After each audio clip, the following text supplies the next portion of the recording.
Welcome to The Hill's Coronavirus Report. I'm Steve Clemons, editor-at-large of The Hill.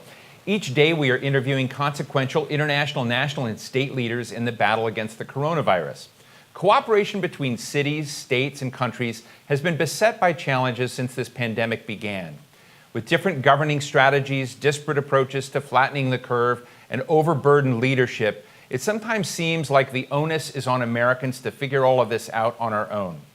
A recent op-ed in the New York Times entitled, "The Best Response to Disaster is Resilience," posits that we're up to that task. As a young girl in the 1940s in London, the writer endured daily food rations and shortages of everything. Cooped up in a tiny apartment, she got her first lessons in cooperation and steadfastness under the harshest of conditions. In a recent interview, she said, quote, "We need to work with other countries because the virus knows no borders. And what we're doing is kind of acting as though this is just something about America." Those experiences made her the leader she became, an ambassador to the UN, and as the first woman to serve as U.S. Secretary of State. She is also the author of the forthcoming book, Hell and Other Destinations, a 21st Century Memoir. Secretary of State Madeleine Albright, welcome. Thanks for joining me here today. You and I have talked a lot about your other books in the past, fascism, various times, but this is a whopper, and the timing and the titling of the book couldn't be more appropriate. Hell and Other Destinations. So I'd like to get, given your experience, describe for us the import, the characteristics of this tough time as you see it right now. Well, great, and it's very good to be with you, Steve, and to have a chance to talk about this.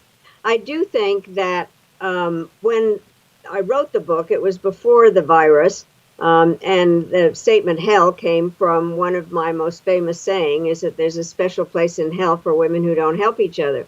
But it never occurred to me how relevant the title is for today, because we are exactly the way you described it in the introduction in terms of a lot of confusion and decision making in this country and how it relates to other countries and how we deal with something that really does know no borders, and what our institutional structures are that can deal with this.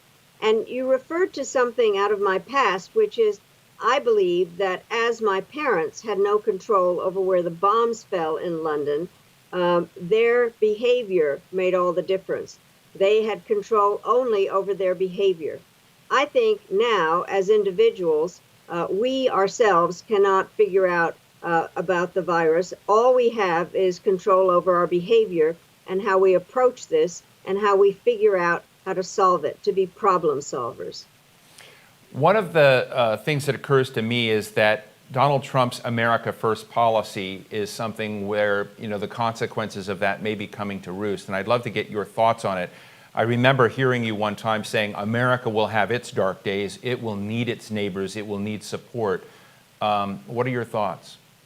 Well, I think that the current policy of America First or America Alone or America thinking that it's a victim is totally wrong and counterproductive, when especially we do know that there's nothing about this virus that says it stays in one country or that we're not interconnected in terms of supply lines. And so I do think that President Trump's policy has hurt us in terms of how we're supposed to resolve this now, when we have to work with other countries, when we have to make sure that we are dealing with a virus that, as I said, knows no borders, but also needs to be dealt with by countries working together, sharing intelligence information, and not trying to take advantage of each other, but to understand that the only resolution to this is cooperation.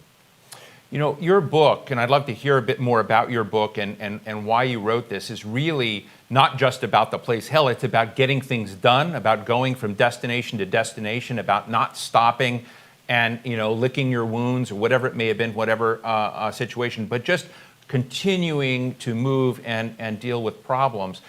And I'm sort of interested in this challenge today because we have now around 30 million people officially unemployed, probably more unofficially unemployed, major economic contraction, global economic consequences to this that we'll be feeling the ramifications from for a very long time. And so I want you to convey that problem-solving, get-goingness, and why it's so important for others to take that on as well? I have recently had to describe myself in 6 words: worried optimist, problem solver, and grateful American. And what I really do think is all of them are relevant, but I think the way that the issue is taking hold is very, very complicated, which is that there clearly are economic problems, just the numbers of people that are unemployed and what it has done to not only our economy, but other economies. At the same time, there are the disease issues and the humanitarian aspect and the number of people that are not employed because they are helping on the front lines. They are needed in order to make sure that the social distancing takes place. And so the analysis of this is important. But then I think we need to understand that we have 2 issues that are almost in conflict with each other, that you have to be able to solve both and not decide that the most important thing is getting everybody re-employed and that the business and the economy is important and it doesn't matter whether more people get infected. And the other way around, that we can't just decide that we can't open up at any point and what the rules are. So the problem-solving part of this is to understand the issue itself and then recognize that the institutional structures that we have in the United States need to be looked at more carefully in terms of the coordination and the planning. And then that even though Americans don't like the word multilateralism because it has too many syllables and ends in an ism, but basically it will require international cooperation through the institutional organizations that exist, and those have to be modified and fixed to deal with issues. So I'm in no way underestimating how difficult this is. This is very difficult and requires leadership that doesn't flip-flop around, that is not providing any kind of, I think, predictable guidance for this. And that's what worries me. Look, I had David Miliband on the other day. You know David well, the former Foreign Minister of England and the head of the International Rescue Committee. And I know you're doing a part of an auction, as I understand, a fundraiser for the International Rescue Committee that people can buy, coffee with Madeleine, a virtual Zoom coffee or something. So congrats on that. But I guess the question is, he said that with organizations like the WHO, we need to go back and look at what they did. Every institution needs to be accountable. But this is the time to double down and double the support for the WHO, not break away. And in Washington, some folks I've talked to have been talking about the problem of WHO-ism, to get to your ism comment. How do you look at the WHO and these early days with China and what rolled out? Because there's a lot of blame gaming going on right now with regards to that organization. Well, I do think that it needs some fixing. I've said that people and institutions in their 70s need refurbishing, and the UN is 75 years old, and it really does need some help. And the WHO is tasked with a very difficult set of issues, and it does need looking at. This is where I've decided, though, that America's approach is totally counterproductive and dangerous. I know from my own experience, when we decide not to pay an organization, we don't have the leverage that we need in order to make changes. And there is no other setup like the WHO. One can rethink and decide to create something totally new. We don't have time for that. Everything does need to be investigated, but we need to look forward. And we need to work with other countries, but just recognize that we cannot get anything done if we are not at the table. That makes clear. And David Miliband is one of the smartest people on all of this, and I think he states things very, very well. When you were Secretary of State in the Clinton administration, I can imagine if you had been hit with the same kind of challenge at that time, you would have called world leaders together. You would have called other global secretaries together. You might have put together an international platform to deal with. Do you worry that that doesn't seem to be happening today? I don't see a global platform of coordinated effort around the coronavirus.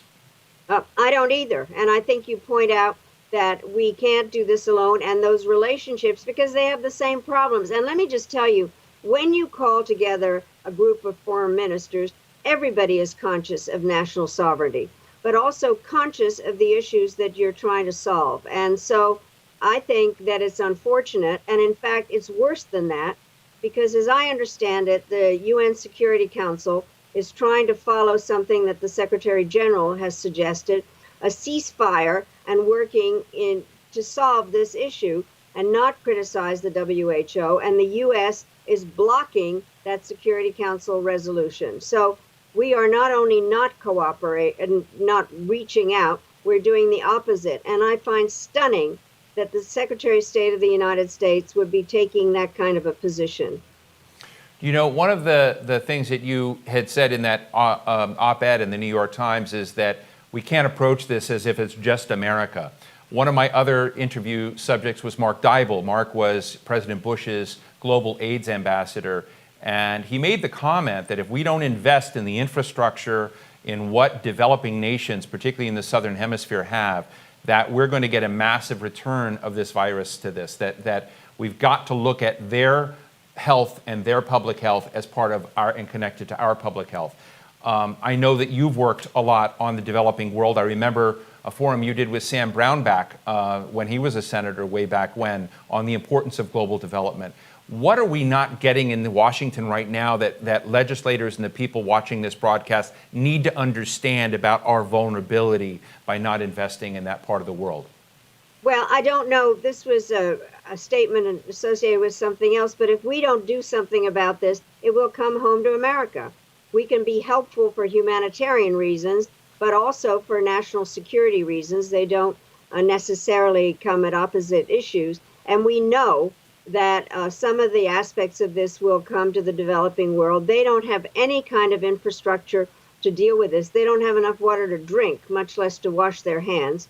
And their economies are not strong. And so we can do this out of selfish reasons, but I think something has to happen. And what is crazy is, as we look at our budgets, is that I believe in the Defense Department and our military, but there has to be a budget for the State Department and U.S. assistance programs, and recognize that it is not just kind of humanitarian support. It is national security issues where we need to think ahead and make clear that it is for our good that those countries, the developing countries, are not buried in some of the problems that we're dealing with now on the virus. Madam Secretary, we're in an election season. November, we're going to have an election. When we tried to do this before, we had lots of evidence of Russian meddling and folks trying to exploit weaknesses. What are you worried about, given current conditions, and as we approach November? What should we be on the alert for? Well, I'm very worried about, I know that, we always say this is the most important election ever. This one really is, given the things we've been talking about and America's position and what we have to do to solve the problems. What I am worried about is that we do know that the Russians were involved in the 2016 election. We also know that there already have been criticisms about mailing in ballots and all the various aspects, and there is a sense of trying to undermine the credibility of this election before we ever begin. And so I think we know that a lot of it goes through the states. We have time, we have to prepare, we have to make clear to people that the election will happen, has to happen. It may have to take mailing in our ballots, but it would be crazy if we decided that everything is going to be normal. We know that the Russians, we're dealing with a former KGB officer in Putin. We also know that they aren't the only ones that want to disrupt our election. So I think we are warned. We're now criticizing that we didn't do something far enough in advance over the virus. We cannot let this just be that, oh, well, it'll be fine. We voted before. There are an awful lot of things that we need to watch out for that require cooperation. I want to ask you just about women right now, women in this virus, women in America, women in politics. Are you heartened? Are you happy where this is? Or do you feel like yet again the interests and the leadership of women are being shuttled to the side?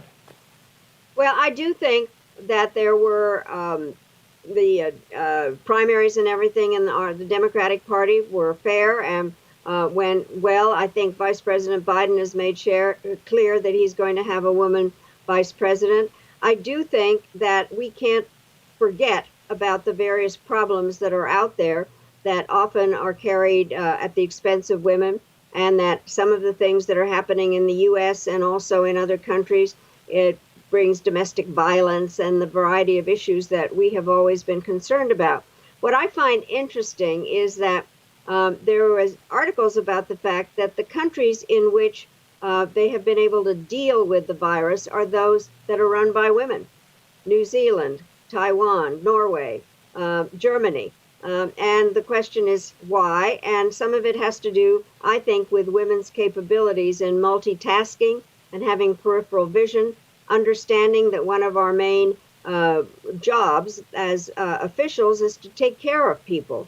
And one of the reasons that I decided to write my book was to show that I was going to be able to do the kinds of things I cared about in office, out of office. It took me a while to find my voice, and I'm not going to be quiet now. And women's issues are, for me, top of the agenda, along with democracy. They go together. Just to wrap things up, and really enjoyed this conversation, I want to know what your next book is going to be. This is your 7th, so I want to know what number 8 is. And you and I have always had fun talking about your brooches. Share with our public what your brooch is about today. Yeah, well, it's totally germane for this. We talked about the fact that I'd been in England during World War II as a child. My father was with the Czechoslovak government in exile and broadcast over BBC. And I used to listen to BBC as a child, and they began all their broadcasts with the first 5 notes of Beethoven's Fifth, da-da-da-dum, which in Morse code means V for victory. And so I thought that was very appropriate for this particular time, V for victory over the virus. And your next book? Well, I don't know, maybe learning to be an introvert. I'm having a hard time with that. I truly am an extrovert, and as much as I enjoy doing this program with you, it's much more fun to do it in person and really kind of get the human vibes and all that. So I'm having a little bit of a hard time learning to be an introvert, but you can I hope I don't have to be one. Well, I welcome getting together with you in person. Madeleine Albright, former Secretary of State, held in other destinations. Congratulations on the book, and thank you so much for your insights today. Thank you all for joining me today. I'm Steve Clemons. See you next week, and be well.